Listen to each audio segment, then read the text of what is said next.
I just came from a fundraiser for Equality Illinois. They had a pie toss. I was covered from head to toe with meringue and whipped cream and everything. I think I still have some cherries in my ear. And I love the work that Equality Illinois is doing. In California, we're gearing up to try to repeal Prop 8, and there's a huge debate within the community about whether we do it in 2010 or 2012. We've got the Courage Campaign, we've got Equality California. All across this country, there are thousands upon thousands of people, good people, dedicated people, pursuing what I believe to be a failed strategy.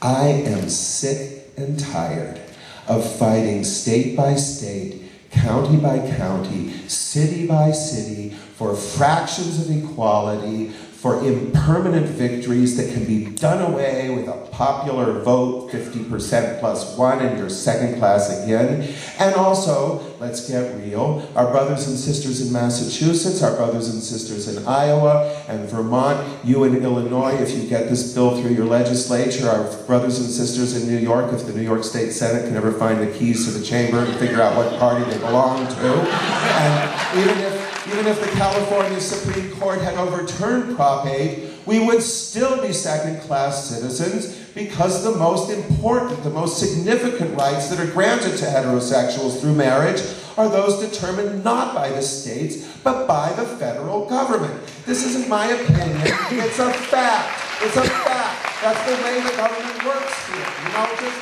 learn this, please.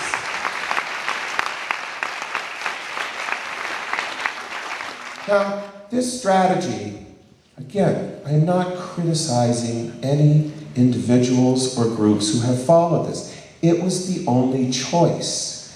Starting in the 70s, there were little isolated places. There were college towns like Ann Arbor and Madison, where we could win the right to keep our apartment if they discovered we were queer.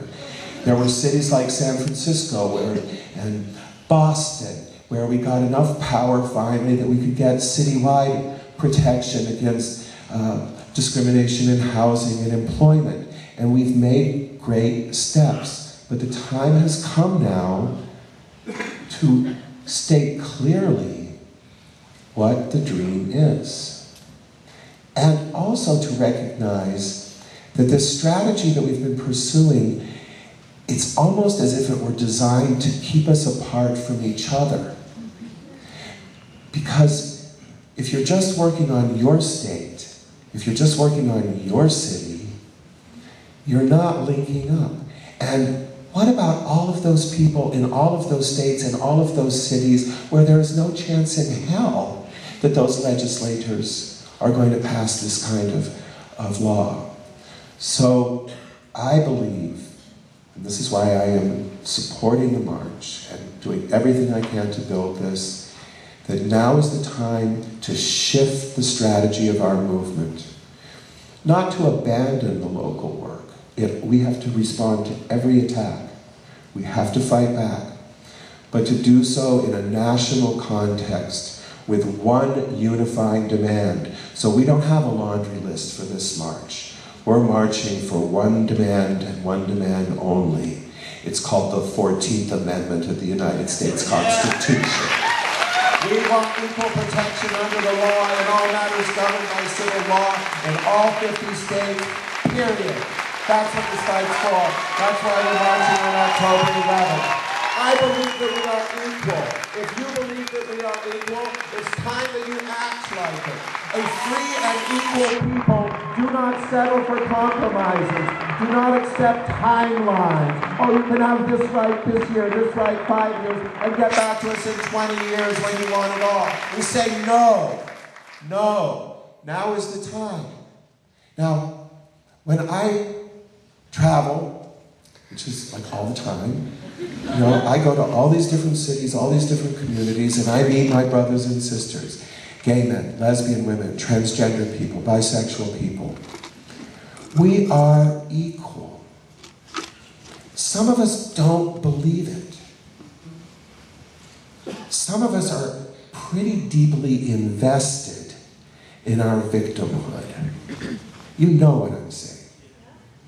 Some of us are really afraid of winning, I think. But what I see is that we are equal. We are equal in our ability to form and sustain loving relationships.